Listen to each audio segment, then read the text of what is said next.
CFB Paint putting a bow on the 2024 college football season, getting through a little bit of off-season chatter. This probably will end up being one of our shorter episodes. We'll kind of talk through kind of our off-season cadence, some things to look out for.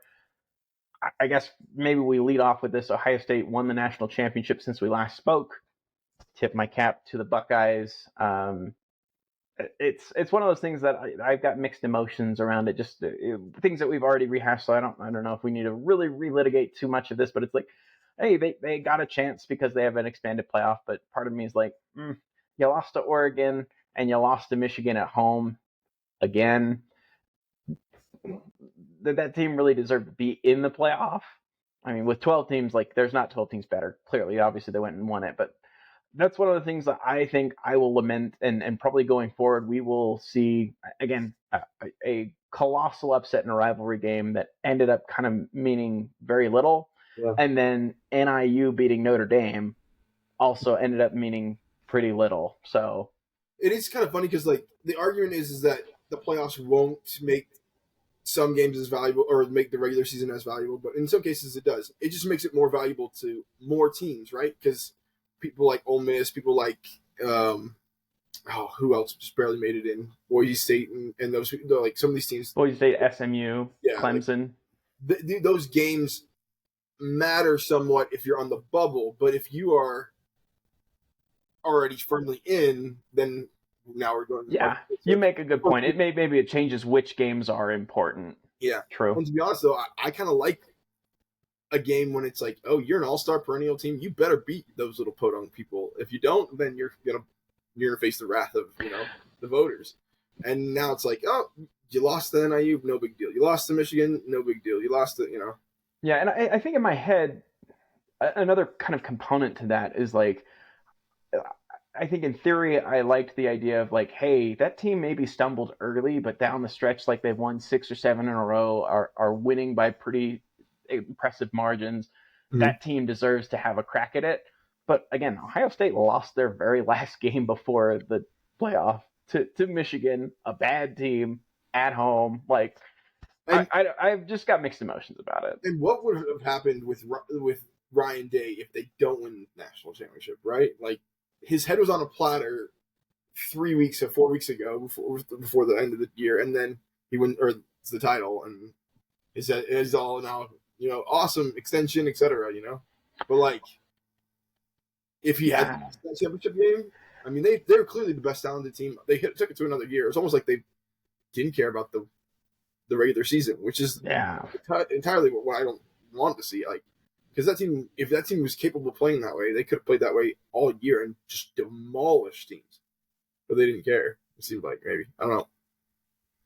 Yeah, it's just mixed emotions for me is all. I hear you on that. So I don't know. Yeah, it is kind of this weird. Yeah, I've got a coworker now that's a big Ohio State fan, and I think I may have referenced this a couple pods ago, but just I was like, tell me about the vibes. He's like, I still hate the Michigan loss. Like, it's that one still hurts, but like obviously this is a really good. Like, you couldn't ask for anything better, right? Like, okay, all right, that's a lot of sugar just to swallow that pill down with. So imagine if you had taken these playoffs and you rolled them back, 15, 20, 30 years. Like when you had Bobby Bowden every year only losing one game, when you had like Oklahoma and Alabama and Miami and stuff like that. Like, you had these teams that all had one losses that didn't win national titles, but they would have been in this stuff, and you would have had some very interesting. Yeah. And that's where, like, again, we don't have to like this future of the sport. Again, expansion's the name of the game, which I kind of don't like, but like I think an ideal to an extent, right? I think we're going to go eventually to 2 super leagues, or even potentially 1 super league with 40-something teams. Yeah, I don't like it, frankly. Well, unfortunately, I don't watch the NFL nearly as much. I start watching the NFL on Wild Card Weekend. Yeah, it's me. Like, that's the NBA as well. It's like it doesn't matter until it's playoffs. So I'm concerned about that portion of it. So we'll see what happens there. But yeah, I think somewhere in the balance there is like, hey, they could have done like an 8-team playoff where the power conference champions go and a few at larges, maybe with one or two reserve spots for the G5 back in the day when you had Boise State and TCU whooping up on teams. If I could have my druthers, that would be it. Anyway, so now let's turn the page. Off season talk. I know that we talked about a little bit of transfer portal stuff. I don't know if you had anything like big takeaways from the transfer portal this go around. Nothing major. Let me pull up the rankings real quick. So, based off of what I'm seeing on 2025, LSU is ranked number one on 247. Ole Miss, and then you have Texas Tech. That's what I was thinking. Like the Texas Tech one was kind of out of nowhere, and like surprising. I don't think most people saw Texas Tech garnering this attention, garnering these type of recruits. Yet they were in it for every name. That didn't already have a predestination. Carson Beck. Yeah. Oh, I'm going to go hang out with my girlfriend. But like they seem to be in it, and they. Where did they? Why did they pony up this year? What did they just finally click and get everything together? So yeah, I've done some reading on this, but I again don't claim to be an expert. But Mm-hmm. my understanding is that some of those deals are apparently front loaded so that they get the payment ahead of the house settlement, which may level the playing field in terms of player comp. Again, I think Okay. there's still a couple of legal hurdles for the house settlement to take effect, so I don't not a lawyer.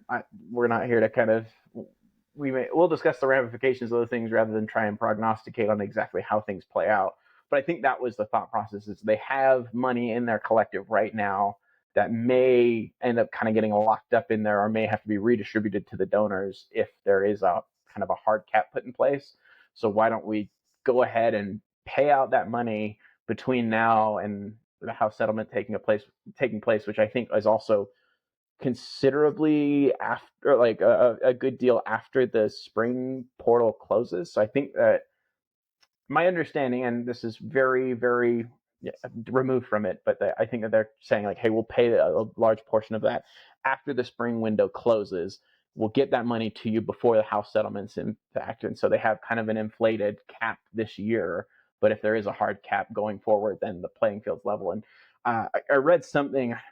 This is a while back now, so I'm gonna forget who tweeted it slash tweeted out the link to their article. So apologies for not giving the right credit to the journalist, but I think they one of them, and maybe even it was something that Joey McGuire retweeted himself, and that may be how it showed up on my timeline. Was they're just saying like, yeah, a level playing field's not good for Texas Tech because they may have larger pockets than most. So just kind And of like, oh, interesting, and it makes sense, right? Like like the West Texas, lots of oil money, yeah, and so they maybe are spenders. I also kind of get like, hey, there's a chance the Big 12 again still seems kind of there for the taking if a team can establish themselves as the dominant team in that league.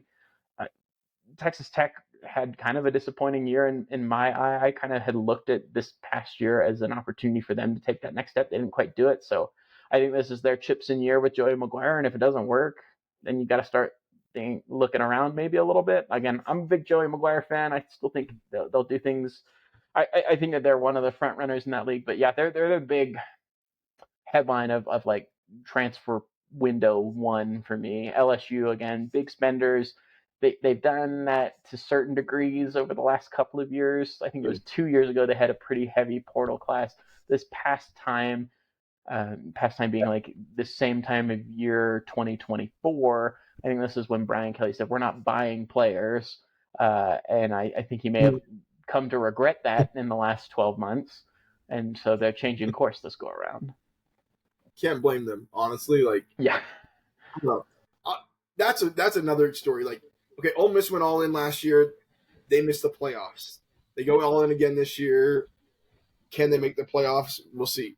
LSU, if you don't make the playoffs this year, I think that's going to be an indictment on Brian Kelly a little bit Kelly's because you got gone, your right? Like you can't go 4 years not even making a 12 team playoff if you're LSU. Like that's a problem. yeah, I would agree with that. But we'll see what happens. Like I'm excited to see where this goes.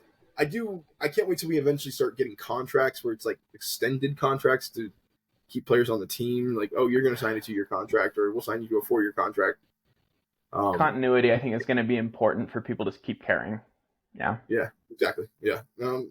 Especially when you have to relearn your roster every year, depending on which team you root for. If you root for Ole Miss, you got to learn your roster every year.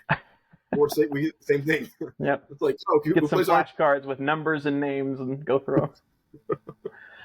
In case you forgot, this is Michael Johnson, who transferred from Texas Tech to Southern Louisiana to Houston to Florida State. Yeah, how much longer are like the Sunday night football introductions where the guy's gonna have to go like, my name's James Johnson, Texas Tech, LSU, Michigan State, Syracuse, Texas A&M, like every place that he spent time in college. Anyway, Lauren Lakes Elementary School. Yeah. Or my favorite one, Terrell Suggs, where he's like, sizzle, ball so hard, university. Anyway, I think that the continuity is going to be helpful, but I don't think we're quite there yet. It's just this weird time where it's in flux. I think we've kind of had talks about this over the last couple of years where it's like, we kind of just wish it would reach the end game and the dust would settle and we have something that's at least semi-permanent for a while, just because the amount of change that's taken place over such a short period of time is, it's just hard to keep up with if you're not really plugged into it. So when do you think it eventually, quote unquote, settles? I still give it like 5 to 10 years. Yeah, I think with some of and we haven't talked about this, so maybe we could touch on this, but with the ACC looking somewhat stable for the next 6 years, that 2031 look-in may have. Sorry, did you lose me? Yeah, I did. But you're back now. Okay. What I was saying was, like, with the ACC having that look-in period now, or going past that look-in period and extending with ESPN through 2031, or through, I guess they extended it through 2036, but I guess one of the potential concessions that they made to the brands that were looking to get out, Florida State, Clemson, potentially UNC, was that there may be some sort of early exit around 2031, and that's also when the other leagues' media contracts will again be open for renegotiation. So maybe that's the point. Like, after 2031, everyone moves where they can, gets where they fit in, right? And Disney and Fox make an all-out battle to get own college football. It almost doesn't make sense. Yeah, and I mean, I don't want to derail this and take this into like a really wild, but like, Disney's suffering. So like, I wonder, roll this 5 years down the road and see like what do they look like, and how much, or do they spin off the business? I think that at one point they tried to explore a sale of ESPN and their sports properties, and I don't think they had buyers for it. That was a few years ago. I don't know. There's a lot to get into. We probably like that's me more like looking at like from like but stockbroker Steve looking at some of these things and being like, I don't know, guys. I don't know. Bob Iger had to come back, and even now it doesn't look pretty for him. But it anyway. does seem like that sometimes that, like, if you look at the NFL, how it functioned, like they've now gone to different markets and different brands and say, okay, you can have some games, you can have some games, Netflix, you can have some games, Fox, you can have some games, NBC, CBS, all those things. And because they retain their power. And that's where I think at some point in time, college football is going to organize, get a commissioner, bring the central powers that are going to challenge, quote unquote, for a championship, whatever, and they'll regain their power. Because right now it's been power has been handed to strictly to the broadcast. Broadcast. But we all know that's going to go away and that's going to fade. And because you can't keep paying billions and billions of dollars that you don't have to keep the rights of these of these games. Yeah, we'll see. But yeah, that would be my speculation as far as like when we get something a little more permanent, like 2031, 2030. I think you're right. Kind of when all those contracts are up for renegotiations, there'll probably be some sort of realignment, reconfiguration, and once those contracts are put in place for conferences or broadcast affiliations, all of that, then we probably get something a little bit more permanent. Yeah, and I can imagine, like, honestly, like maybe a super conference or saying these two, maybe SEC, Big 12, come together, and then they say anybody else who wants to be a part of this, ante up. You got to pay to be in the conferences. You got to show us that you want to play at this level, and then Let's roll. Yeah, yeah. The question is how many of those exist? I 4 or imagine 5? a lot more believe that they want to exist than they would. Like Oh I can yeah. see BYU fans and the administration ponying up. I could see Texas Tech wanting to be a part of those things. I could see Florida State wanting to do it. I could see Miami wanting to do it. I could see UNC wanting to do it. Like, there's a lot of people that want to play with the big boys. It's just a matter of are you allowed to, you know? Yeah, that's more what I was saying. I think there's maybe 5 or 6 that would get the golden ticket, and others that might be wanting to be in the club but never getting an invite. So, and that's the thing I've always kind of hated about all of it, is where it's like some of it's like you've just been lucky to be in the right conference at the right time, and all of a sudden you're in the cool kids club. Well, it's kind of like the NFL. It's like, all right, we're going to take a new franchise. Jacksonville, you get a team. All right, well, we're in a new franchise. You know, Vegas, we're actually going to move this team over here so you guys can get a franchise. And it's just a matter of what city you're in and whether the GM or the owners want to make the money off that city or not. So, like, it's going to get Who weird. knows? Yeah, it will. It'll be chaotic for several more years before I think things really kind of reach some sort of But, but until stability. then, we get to focus on next year. We're in the off season, right? Yeah, yeah, exactly. We will see. We've seen the deterioration of the spring game this last few weeks. Oh Apparently, my goodness, yeah. which, I feel like it went from like this little like trickle of the last couple of years where it's like, BYU's kind of been out in front of this, wearing the hat, but BYU I think for 2 or 3 years now has done like an alumni flag football game and just like a workout in front of the yeah, fans, right? Like no actual live scrimmaging, and slowly but surely others have, but this feels like, okay, now it's for real, where you have Nebraska coming out and saying there's no spring game. Florida State's not doing one. Again, they have kind of the excuse of stadium renovations, but I yeah. question whether that's the full reason. A bunch of other schools who I'm going blank on them, but a Yeah, from handful of a others. perspective, though, or from a strategy perspective, this makes a lot of sense. Hey, I'm not going to give you free tape. I'm not going to give you free visuals on my players. And so, if you want to go out and poach a player, go ahead, do it at your own risk. You know, Yeah. and Mm-hmm. I'm gonna the coaches and the coaching staffs of each team have had so little power because of the NIL and the ability for players to transfer willy nilly that this is a little bit of opportunity for them to take back power, to take back control, and to close down a window. Less work for the coaches, a little bit less work for for everybody else. And I mean, it kind of comes at a hindrance to the fans. But once if we ever get to contracts again, I can imagine this being similar to the NFL, where you can go to practice and see what's going on. Yeah, there maybe it opens back up to a degree if there's no concern about players. I'll be honest, like that was some of the coolest things I've ever experienced. I went to when I was at BYU, I went to some practices. I remember just Ross Oppo, huge mammoth wide receiver that didn't live up to his potential. But I remember him catching an insane touchdown pass in the corner. And I'm standing right there on the corner where he catches that and just watch him over the top of me. And like one of the coolest experiences I've ever had.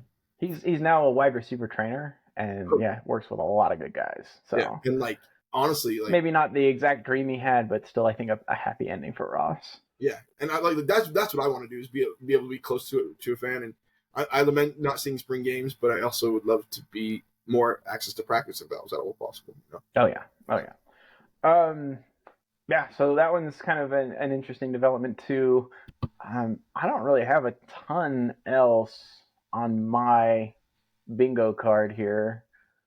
We can talk about like teams maybe rolling up into next year. Who's got chances?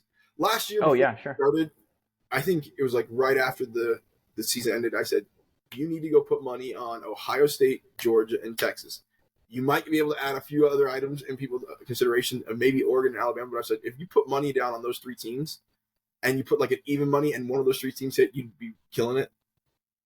Those happen to be the favorites again this year. I happened to get it right last year with that analysis. Those happen to be the favorites, and honestly, I can't see another team winning the national title other than 3. I know that it's much harder, right? You have a playoff game, you have one bad game, you're screwed. Someone plays you the right way, you're gonna get beat. but this talent level at Ohio State and Texas and Georgia is just that much higher, I feel like, than everybody else. I feel like Oregon's a close second. I'm looking at the odds right now. It's off DraftKings. It's plus 500 to Ohio State, plus 550 to Texas, plus 600 to Georgia. So relatively even across those three. And then you have plus 750 to Oregon, plus 800 to Penn State, which I'm not buying at all. And then you have Bama at 1,400, Notre Dame at 1,400, Clemson and Tennessee and LSU at 2,000. So honestly, like, I don't believe that Penn State team is that great. I don't believe that was it Drew Aller? Yeah. I don't believe Drew Aller takes that step. Like, I have not seen anything that tells me that he really is a legit quarterback, to be frank. And I'm not sure he needs to. He's an NFL quarterback. I'm like, throw the ball down the field and let me see that. Yeah, I'm not sure he needs to. Like, I think they've got enough around a great defense. I need to go back and look at their offensive line, but again, some of it's just like, hey, one or two plays here and there, and they're in that title game with Ohio State. And we know how close they played Ohio State this last year. Again, they couldn't quite punch it in on the goal line multiple times, which is really what came back to haunt them. That was against sub-tier Ohio State. That wasn't against Hulk Ohio State. Fair. And they couldn't even beat sub-tier Ohio State, to be frank. Like, that Ohio State game that played in the championship and in the playoffs looked nothing like the Ohio State that played Penn State. I mean, they also had a couple of offensive line injuries that I think would have played into Penn State's hands better than it did Notre Dame, because Notre Dame's defensive line was so banged up by the time they got to the title game. So that's neither here nor there. I'm just saying, like... And Penn State does bring back their running backs, and, like, what they need to do is find receivers. That's why I was like, I don't know who they have returning, or did they get anyone in the portal? I'll pull a portal up there and see for the wide receiver room, because, again, they do lose... I'm blanking the tight end's name. Tyler Warren, there it is, who, do everything. But you need some weapons on the outside for sure. And I don't remember any notable ones going their way. So, trying to find them. Penn State had 6 commits come in the transfer portal. Really? I'm looking at them. Yeah, I need 3 of those to be wide receivers. 3-star safety, 3-star edge from Michigan, 3-star safety from Alabama, 3-star wide receiver from Troy. Name? He's 5'11". I'm not giving that anything. No offense, Devontae Ross. 3-star edge from A&M, 3-star interior lineman from A&M, and a 3-star wide receiver from USC, Kyron Hudson. So they got some wide receivers, but Kyron Hudson, I think, health is the biggest issue with him, if memory serves me right. I think he's been a decent player when available, but sporadically available. So it's fascinating that you say, or that, not that you say, but that DraftKings has Ohio State as the not odds on, but the most likely team to win the championship based on their odds. Yeah, if I were to pick a team, I'm picking Texas, like, just off my gut. Yeah, I mean, I would think that too. Just Ohio State, like, we're assuming that Julian Saban's the quarterback. Is that right? Like, yeah, they didn't go get one. I kind of thought they might be buyers in the college or in the QB game again, but maybe they're comfortable with saying. I know he played a little bit. He didn't look great, but again, true freshman, so I'm going to cut him some slack there. But that would be surprising to me given what they do lose defensively. Yeah. One would think that they're okay. Are they able to replenish the defensive line? Probably not to the exact same degree that they had it this year, just because you had so many fifth-year guys. And so to me, it's like, okay, if we're going to take a small step back on defense, we need some sort of improvement on offense. Well, I mean, at least holding steady. I guess they don't necessarily need to improve because they were the national champions, but you'd think that to kind of have that same level team, you'd need, a little bit of an improvement on the offensive side. And again, you lose both the top running backs. You lose one of the wide receivers. Of course, Jeremiah Smith, the all-world one, stays, but who's throwing him the football? And so it's like, I guess it's saying, honestly, I'm assuming that's what it has to be, right? He might throw him the football, and he might be able to win the game. Like, honestly, not me. Not me, no. The arm's never been there. Yeah, he's really impressive. So yeah, But yeah, I mean it's something to monitor. I don't know if I'm ready to say like, hey, there's value on this team or that team, other than who was it that? Sorry, list them off again. I think you gave me the top eight. yeah. You had Ohio those State three. 500, Texas 550, Georgia 600, Oregon 750. I mean I'm with Oregon. Having who play quarterback the freshman. Dante Moore Yeah, probably. yeah, exactly. He'll be a redshirt sophomore. I think he played his freshman year at UCLA, redshirted this last year at Oregon. Okay, So and then yeah, Penn State at plus 800, Alabama plus 1400, Notre Dame plus 1400, Clemson plus 2000, Tennessee plus 2000, LSU plus 2000. yeah, value on Clemson. Huh? I think there's value on Clemson plus Yeah, 2,000. I agree, and also Tennessee. I feel like Nico can put that together, and Yep. But maybe he takes the jump that I had him a year ahead of schedule. We'll see. Nonetheless, I think that that's an improved team too. I think there's a couple there where it's like, all right, they just have to get hot at the right time. But yeah, yeah, but Georgia and Ohio State both with like uncertain, although it's probably you probably know who it most likely is at QB, but it's just yeah. wild to me that it's like, oh, two of the top three in terms of odds, we don't actually know who the starting quarterback is. Well, Like, and if you don't recall, last year after the first game or two, the odds on everybody drastically switched. It was like, is that right? I can't remember, yeah, but that makes sense. So I don't know. Yeah, I think there's one or two of those where it's like, hey, there's probably an opportunity to get some value again. Clemson, for my money, I think plus 2,000 is really interesting, mm-hmm.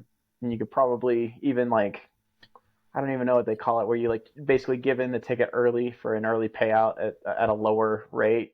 So Yeah, you get them to like the semifinals and see like, okay, how much could I get for this ticket if I cash it now, as opposed to holding on and seeing if they win the whole thing. yeah. I remember. I like my biggest memory of that is Leicester City for soccer, the 5,000 to 1 odds, and with 2 games left, they were buying them back at like $4,000 a pop or 4,000 Ooh, because good stuff. it was almost a surety that they would win, and it was like, all right, well, we can lose 1,000 or we can Yeah, lose, we can cut our losses a little bit. So but like, good heavens. nice. Um, Anything else? I don't know. Just I'm ready for this year to start. I'm ready for recruiting to kind of kick in. We started this season or during the summers when we tend to see recruits start to go on their official visits, start to do their commits, and then as the teams fall apart or play well, they recommit or decommit. um, but yeah, I'm excited for that. I think mostly it's just we're in a waiting period, and now that spring games aren't going to happen very much, how much do we see coming out of the transfer portal after spring? Because we did see a little flurry after spring. I don't know how much we'll see. Yeah, I think it'll be a very slow trickle. That's a good point. But yeah, a couple things for like off-season content. Like, I mean, I don't even know if we talked about this, but like breakout players, like players that like, all right, we saw a glimpse of them in 2024 that we think will be really special or really just like more consistently on the field and therefore more opportunities to impress in 2025. I already got a list in the back of my head, but I don't want to put you on the spot, so we'll do it next time. Yeah, I wouldn't have it up. Yeah, yeah, but yeah, we'll do some stuff like that. And I think the other thing that we'll start doing for everyone listening, like we'll be a little bit more active on our socials. I think the other thing that you can look forward to, I mentioned this on our last pod, but have yet to put it together, is like just like highlights and lowlights of CFB Paint in 2024, so we can kind of look back at the year that was, smile and take a victory lap where we were right, and shake our heads and you Yeah, know and you owe us a point chugging the soda, finger of shame. Sorry. and you owe us a chugged Sprite soda, don't you? Done. What is it? How much is it? We can do that. We also should just do that hot ones every off season. I guess I never posted that for anyone else, but we should just do like a hot ones college football discussion as part of our off season content. Yeah, I've got Okay, all the sauces in my fridge right now. let's. All right, we'll get that one. That'll be a little bit later in the off season too. But we'll have a couple of things here and there. We'll keep it fun, keep it loose. But yeah, appreciate the listens. If any of you have like questions or topics you want us to cover, feel free to shoot us your ideas or what you'd like our opinions on, and we can tackle those in the off season too. As far as cadence, we'll probably do something once a month, give or take, and then maybe sporadic posts in between there on our socials. So stay tuned to those, something like that. Um, let us know if you miss us. We can always ratchet it up. But Yeah, we don't get paid to do this, so we're just having fun. yep, exactly.